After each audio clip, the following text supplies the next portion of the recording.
এতগুলো ফেক লক্ষ্মীর ভাণ্ডার ধরা পড়েছে, তার মধ্যে কার্তিকরাও টাকা পাচ্ছে। এরকম করে কি কেমন লাগে? নিজের পশ্চিমবঙ্গ সম্বন্ধে এরকম করে বলতে ভালো লাগে? ভালো লাগে না। এই এই দোষারোপগুলো করতে খুব কষ্ট হয়। আমাদেরই তো রাজ্য না, কি করে ছড়িয়ে রেখেছিল সব, এভাবে মানুষকে এত ঠকিয়েছে, এত ঠকানো, খুব খুব অন্যায় করেছে এত বছর ধরে মানুষের প্রতি। এখনো কিছু কিছু জায়গা করে চলেছে।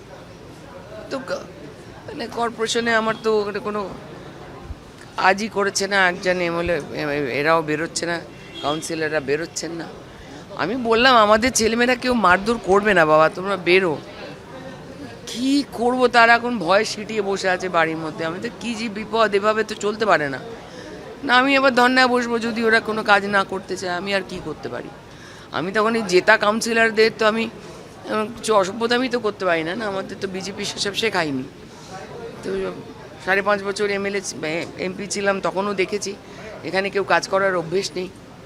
আর মানুষেরও বুঝতে পারছি অবস্থা 40-50 বছরের এত মিসম্যানেজমেন্ট, এত জঞ্জাল, মানুষও বুঝতে পারছে না যে কোথায়। আমি বলছি যে একটুখানি ধৈর্য ধরুন, 15-20 দিনে কি 50 বছরের জঞ্জাল পরিষ্কার করা যায়? কিন্তু মানুষের অবস্থা বুঝতে পারছি, খুবই প্যাথেটিক।